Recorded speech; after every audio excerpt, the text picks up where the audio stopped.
Do you have a tendency to get lost in your fantasies and daydreams? And do you judge these fantasies and daydreams? Do you escape in them and then sort of maybe, I don't know, feel guilty or feel like they're not possible? In this video, I'm going to be helping you to understand why your fantasies and dreams are some of the most important things that you have, but also how to discern between like escapism and reality, and how to start to unravel the things that are blocking you from bringing these into your actual life and creating them. My name is Adam. Welcome back to my YouTube channel. Please take a second to like and subscribe. Before we get started, I just want to let you know I'm doing free breakthrough calls. There's a link pinned in the comment section below. You can sign up. We get on Zoom. We go over your vision for your life, what it is that you're wanting to create and bring into reality, the things that are stopping you, blocking you, sabotaging you, and then some steps you can take to work this stuff out so that you can get on your way, in your life to where you want to go. Okay, fantasy to me, and I think in truth, is simply reality that hasn't been created yet. Fantasy, however, can become a very deep-seated issue, and it can basically become a coping mechanism when life has been too difficult, you've experienced too much trauma, too much PTSD, or you don't have the courage, the wherewithal, the know-how, or the ability to manifest or create your dreams in your actual life. Fantasy is basically your love, as far as I can tell. It's your joy. Within your fantasies are all the things that you want and want to experience and want to be seen and recognized for. What tends to happen, though, is because of our childhoods, because of our trauma, because of our belief systems, we somehow either lose sight of bringing them forth, we don't believe they're possible, or we just are so traumatized that instead of taking action to birth them, we kind of hide out in them. Who can relate to doing this? I spent many, many years on drugs, checking out, escaping, isolating, and going into my fantasies. I would always fantasize about being a performer, about being on stage, about creating, artistic sort of stuff, speaking, etc. But I had gone through so much trauma and then spent so much time checking out that I got to the point where I had sort of given up on ever being able to make them real. Can anybody relate to that?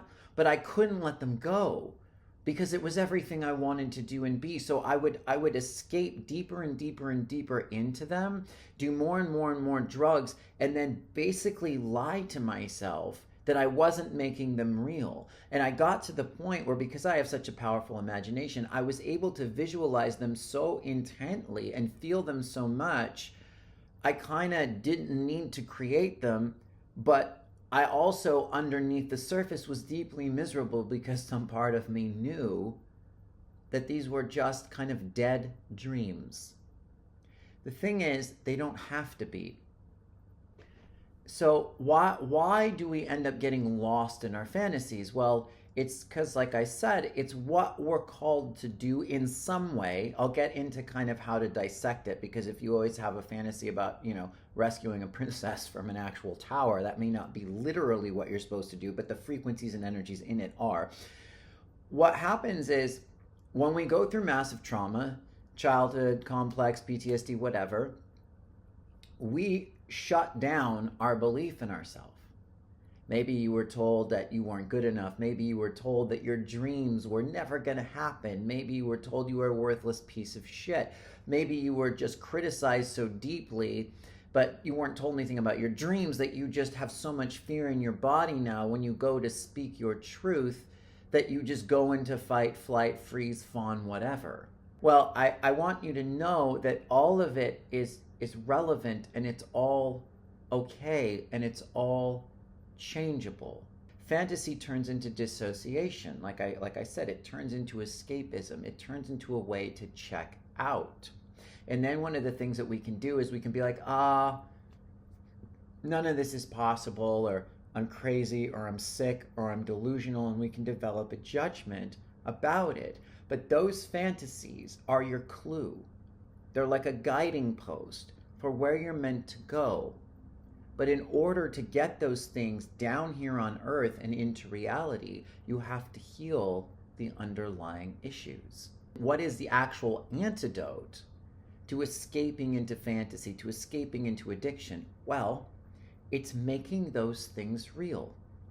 One of the only things that will ever shut off that sort of taunting, haunting, sort of almost like, enchanted fairy realm feeling of like the fantasy is to start to do those things in reality. Now, you don't have to do them on the scale that you may see them in your fantasies. You don't need to be on stage in front of 16 billion people. You just need to be expressing it to someone, even one person, even talking out loud to 3 of your friends. If you wanted to be a speaker, will begin to heal you. So it's a combination of working through the trauma, finding the places that you checked out, where you left, where you decided it was, too hard, probably because it was. It doesn't have to be anymore, though. Finding where that kind of rift happened, and then beginning to just basically commit to yourself to step by step bring these forth.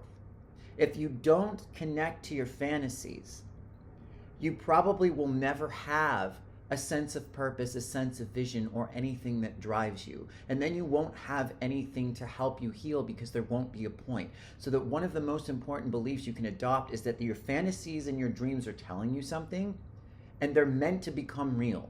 They're not here to torture you as a way to just sort of beat you up and like a carrot in the stick, or like an apple dangled in your face that you could never have.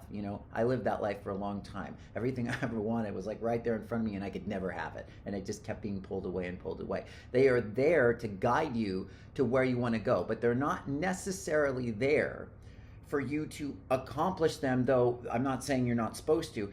The way that the mindset is, they're there to help you become the person that you're meant to be.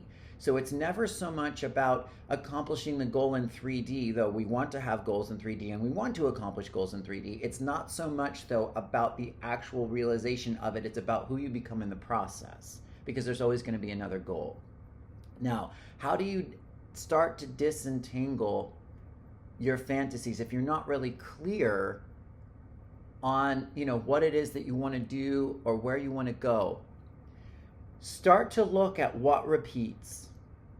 Like when you go to daydream, when you go to just check out, or daydreaming isn't all about checking out. We need to daydream. Every creative person spends time daydreaming. There's nothing wrong with daydreaming. It's just that when we only daydream and we don't do anything with it, then we get kind of lost. But where do you go? What do you feel? What is the consistent motif or scenario that you're in? And it's important to kind of feel into, when you get more intuitive and more connected to your emotions, what it is specifically about the fantasy that you like. Because if you're always fantasizing about playing sports or competing or winning, is it the act of the sport that you like? Is it triumphing? Is it the recognition when you triumph? What is the specific sort of frequency that you like the most? Because when you get clarity on that, it really helps to shape kind of the steps you want to take and where you want to go. Because you may be being called to be a famous athlete, or you might just really like being valued for being strong. Maybe you don't need to be some sort of famous warrior or something. You just want to be the breadwinner. You just want your partner or your children to see you as a powerful person. And because sometimes the mind, the specifics of the mind can be a little bit off. Sometimes they're not. It's you always want to pay more attention to what it is that you feel in those fantasies. And lastly, I would just say to honor them, to bless them, to be grateful for them, and to make a commitment to yourself to embody the belief that whatever it is that you dream of, whatever things that you may be escaping into, you can keep them and learn to stop escaping from them. You can commit to finding the courage within you to bring them forth, because ultimately that is what life is about. It's about who you become in the process of bringing your fantasies into reality. And the reason why so many of us get stuck is because there's so much pain and fear involved in becoming the people and the version of ourselves that we really want to be. But the more we resist ourselves, the more we resist our trauma, the more we resist our fantasies, the worse it gets. The more we just sort of love them and embrace them and see them as valid, all parts of ourselves as valid. And we understand that things don't happen overnight. We don't need to push ourselves so hard immediately. It's just step by step by step. There's little things that you can do to start to bring those fantasies down to earth. Once you start that path, you will begin to feel so much better, no matter how many things are coming up, along the way. Anyway, let me know what your fantasies are. Let me know where you get hung up. Let me know if you have any revelations or breakthroughs. I have an energy clearing in the description below if you're interested in doing some a little bit of shadow work. Please like and subscribe to the channel. Other than that, I thank you very much. I look forward to seeing you next time, and peace.